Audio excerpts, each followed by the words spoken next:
আজকে থেকে 20 বছর আগে আমি এই মাঠে খেলাধুলা করতাম। কথা বুঝতে পারছেন?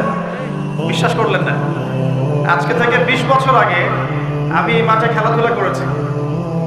এমনকি একদিন আমার বাবা আমাকে বলেছিলেন, এবং আমি খেলাধুলা খুব পছন্দ করতাম, এবং আপনারা জানেন যে আমি খেলাধুলার সাথে ছিলাম, অনেক দূর পর্যন্ত খেলেছি আলহামদুলিল্লাহ।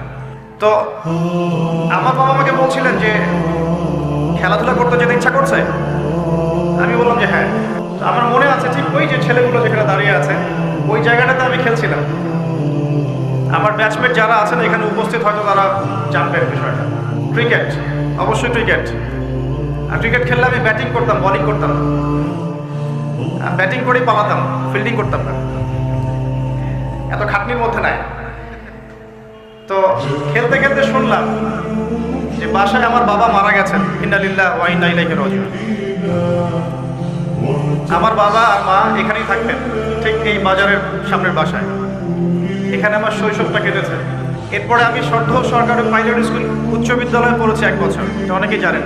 আমার শৈশবটার অনেকটা স্মৃতি এখানে জড়িত আছে। আর আজকে তাকবীরের কি লিখন যে সেই মাঠে বসে আমি আপনাদের সামনে দ্বীনের ওয়াজ করছি। সুবহানাল্লাহ। আল্লাহ পাক কিভাবে মানুষের তাকদীর লিখে রাখেন। হয়তো সেদিন আল্লাহ পাক আসমানের উপর থেকে দেখছিলেন এই ছেলেটা যেখানে খেলছে আর 20টা বছর পর সে এখানে ওয়াজ করবে, তাই না? আল্লাহ পাক সব জানতেন না?